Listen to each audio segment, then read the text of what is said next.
Hello friends, this is Sia. Welcome back to the channel Study Lover Sia and welcome back to the Hindu newspaper analysis and daily current affairs.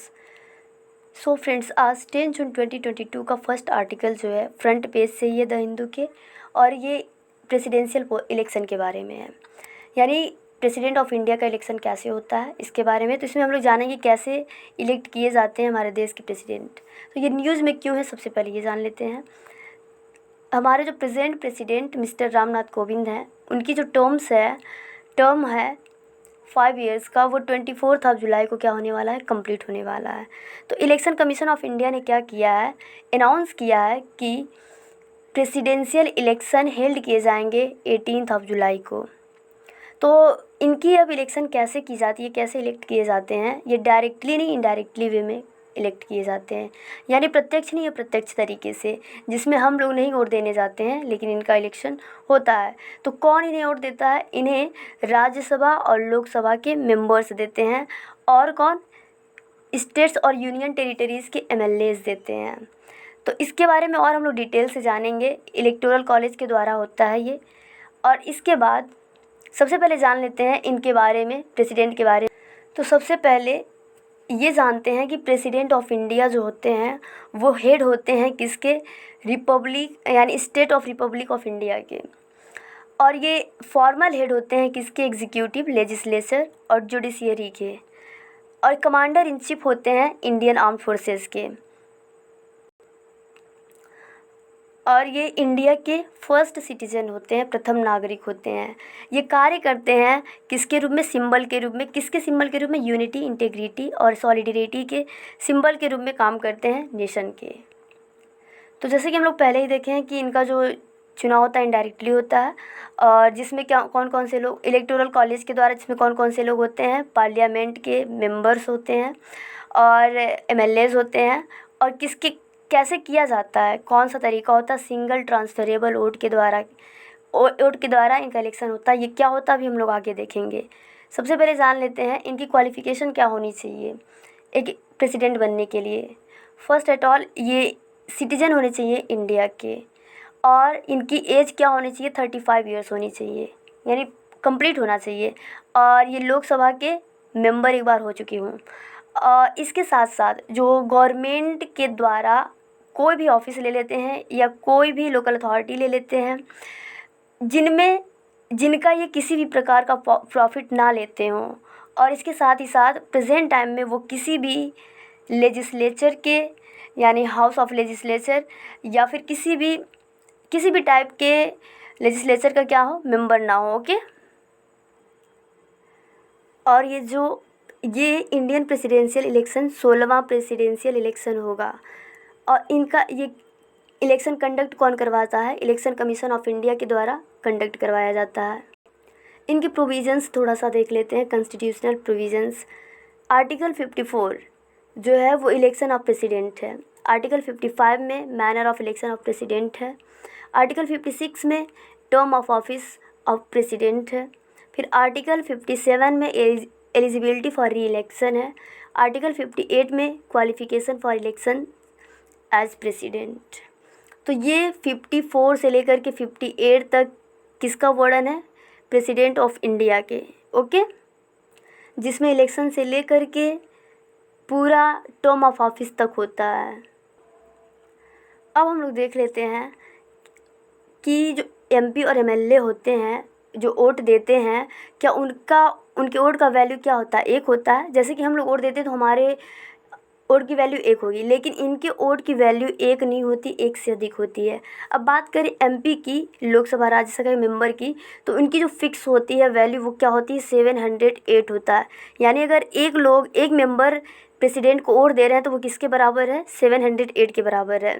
और कैसे है अभी हम लोग देखेंगे उसे। लेकिन एमएलए का जो वैल्यू होता है वो अलग होता है, क्योंकि एमएलए कहाँ से आते हैं? स्टेट और यूनियन टेरिटरीज़ से।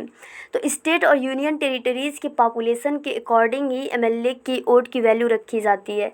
यानी जिस स्टेट का पॉपुलेशन अधिक है उस राज्य के एमएलए की वैल्यू क्या होगी, अधिक होगी। जैसे कि यहाँ हम लोग देख लेते हैं यूपी की पॉपुलेशन सबसे अधिक है, तो यूपी की एमएलए की वैल्यू क्या होती है, 208 होती है। उसके बाद महाराष्ट्र की आती है 175 होती है, और जो सबसे कम होती, सबसे कम नहीं होती है, ये अरुणाचल प्रदेश की क्या होती है, 8 होती है। एक एमएलए की वैल्यू 8 होगी। तो जैसे कि हम लोग यहाँ पे देख सकते हैं, यहाँ पूरा दिया हुआ है, राजस्थान का 129, पंजाब का 116 और महाराष्ट्र का 175, कर्नाटका का, केरला का, तमिलनाडु का, तो ऐसे प्रत्येक राज्य का दिया हुआ है।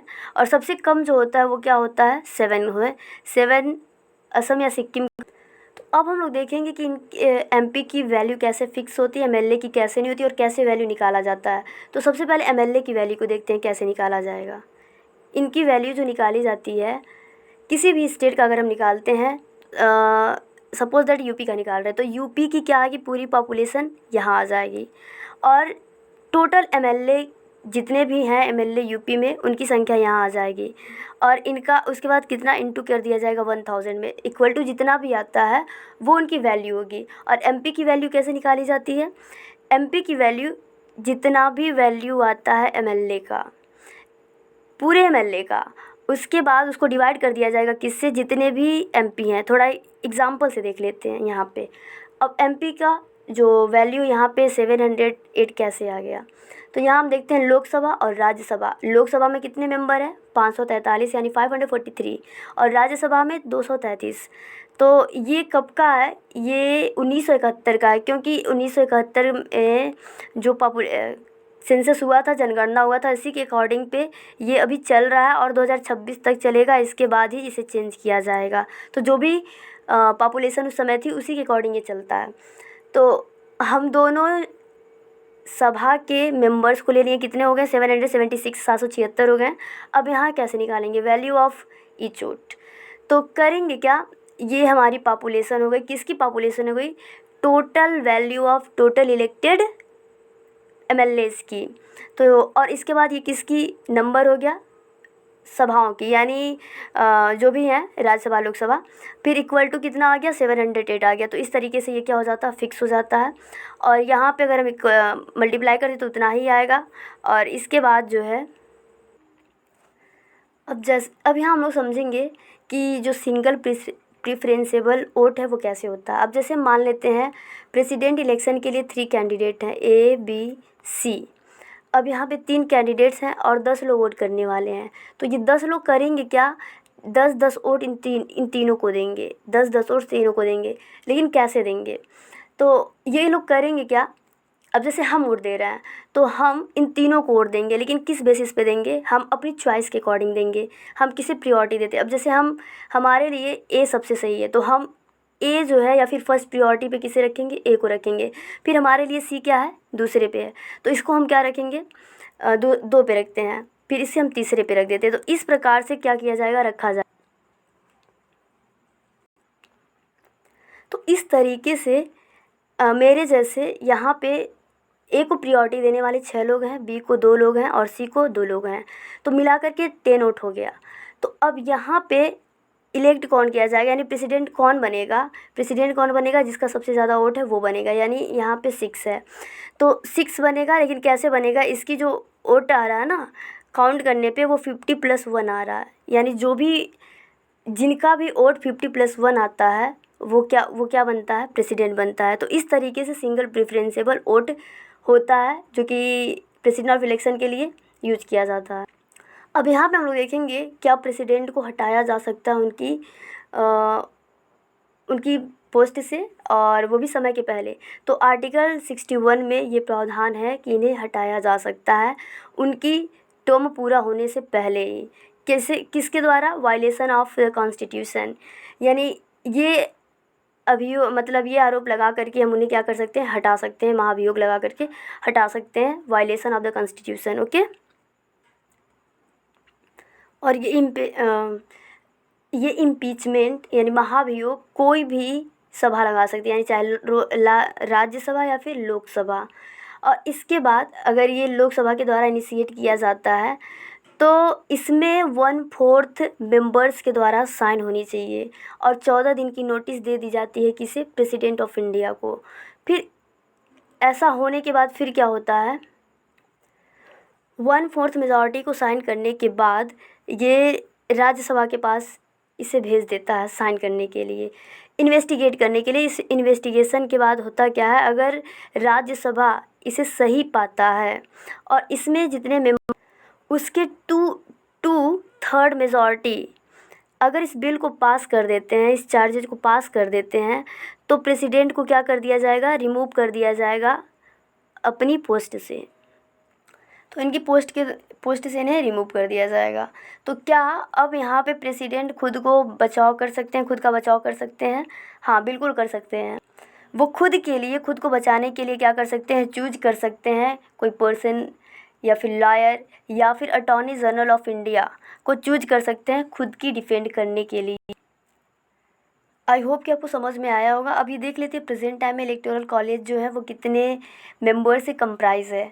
तो कितने मेंबर्स होंगे टोटल, 4809, 4809, जिनमें से 333 राज्यसभा के और 543 लोकसभा के मेंबर्स होंगे और 4033 किसके, कौन से लोग होंगे, एमएलएज होंगे।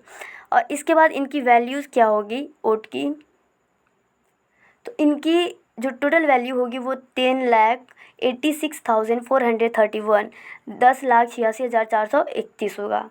और जिनमें एमपीज़ की क्या होगी, 5,43,200, 5,43,200 होगा, यानी पर एमपी का जो वैल्यू होगा 700। और इसके बाद एमएलएज का कितना होगा, 5,43,231, यानी 5,43,231 होगा। ये किसके बेस्ट पर है, 1971 के जनगणना के बेस पर हैं। और इसके बाद ये पहला ऐसा इलेक्शन होगा जो कि जम्मू और कश्मीर को एक यूनियन टेरिटरीज़ घोषित करने के बाद किया जाएगा। यानी 2019 में जम्मू और कश्मीर को क्या यूनियन टेरिटरीज़ बना दिया गया। उसके बाद ये पहला इलेक्शन होगा किसका, प्रेसिडेंट ऑफ इंडिया का। और जो जम्मू और कश्मीर के एमएलए की वैल्यू होगी वो कितना होगा, 72 होगा, यानी एक एमएलए की वैल्यू क्या होगी, 72 वोट के बराबर होगा। ओके, आई होप कि आपको समझ में आया होगा। Thanks for watching this video, thank you.